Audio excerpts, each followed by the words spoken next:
જય માતાજી, જય સોનબાઈમાં. હું છું દેવાયત ખવડ.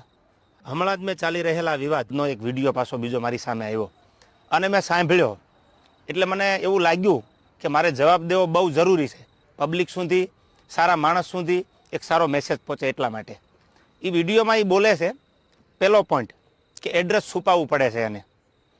તો મારે એડ્રેસ કેમ છુપાવવું પડે ભાઈ?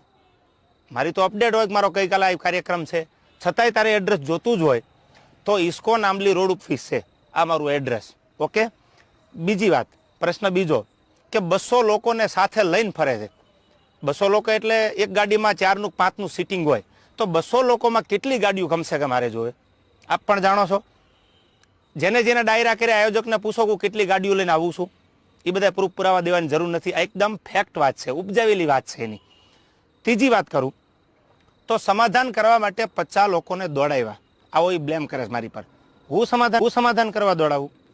તું એવડી મોટી કોઈ તોપ નથી તો હું સમાધાન કરવા માટે 50 લોકોને દોડતા. ઓથેન્ટિક પુરાવો કે તે જ્યારે આ બનાવ બન્યો 2 વર્ષ પહેલાં સોનબાઈ માના મંદિરે જ્યારે સમાધાન કરવાનું હતું ત્યારે પ્રવીણદાન ગઢવી એટલે કે મોગલ સેનાના પ્રમુખ, મને ફોન આવ્યો પહેલો દીપકભાઈ કાઠીનો અમદાવાદ કે પ્રવીણદાનને કામ છે. પ્રવીણદાનને કોન્ફરન્સમાં લીધા અને મને પ્રવીણદાને કીધું કે કોઈ પણ રીતે આ મામલો પતાવવાનો છે, તમે પ્લીઝ. મેં કીધું કાંઈ વાંધો નહીં, તમે પ્લીઝ ન બોલો. ત્યાર પછી મને ફોન આવ્યો મઢડાથી દાદુભાઈનો. દાદુભાઈએ કીધું કે તમારે સોનબાઈમાના મંદિરે આવવાનું છે. એટલે મેં કીધું કે આવું ખરો પણ માફી નહીં માગું. તો દાદુભાઈએ કીધું કે માફી માંગવા બોલાવવાના નથી. આ વાત થયા પછી હું મઢડા સોનબાઈમાના મંદિરે રાજકોટથી જવા તૈયાર થયો. એટલે તું એવી કોઈ મોટી તોપ નથી કે મારે સમાધાન માટે 50 લોકોને તારી પાછળ દોડાવવા પડે. મારે બહુ જાજી વાત કરવી નથી, કારણ કે પબ્લિક પાસે, ઓડિયન્સ પાસે એટલો બધો સમય નથી આ ફાલતુ વાતું સાંભળવાનો.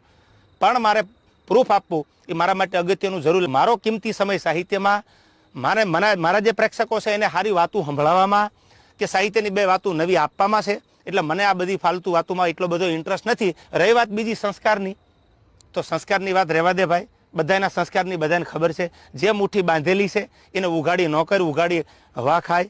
એટલે આ બધી વાત છોડી દે.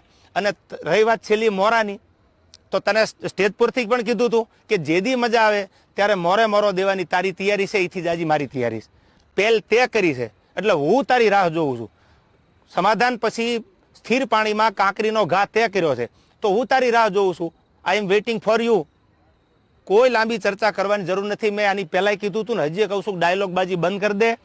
તારી રાહે રાહ છે, પહેલ તે કરી છે, મેં નથી કરી. તને જ્યારે મજા આવે ત્યારે મારી ઓફિસ છે ઇસ્કોન આંબલી રોડ ઉપર અમદાવાદ, તો ભલે. બાકી તને મારા બધા એડ્રેસ તારી સાથે જે બેસે છે એ મારી સાથે બેસે છે, એની બધી ખબર છે, પૂછી લેજો. ઓકે. રહી વાત બીજી મઢડાની, કે જ્યારે સમાધાન મને દાદુભાઈ બોલાવ્યો એટલે મેં કીધું કે માના દરબારમાં માથી મોટું મારા માટે કોઈ હોય નહીં. મારા માટે જે કાંઈ છે, હું જેના ઉપર વિશ્વાસ અને શ્રદ્ધા રાખું છું એ સોનબાઈમાનું મંદિર છે. એટલે મેં માફી માંગી લીધી. નો ડાઉટ વાત પૂરી થઈ ગઈ. ત્યાર પછી એવું બોલ્યો કે સમાધાન પછી આ ભાઈએ ચાળા કર્યા છે. એક પણ ચાળાનો વિડીયો બતાવી દે, ઓડિયો બતાવી દે, તો હું માનું કે તું સાચો છો.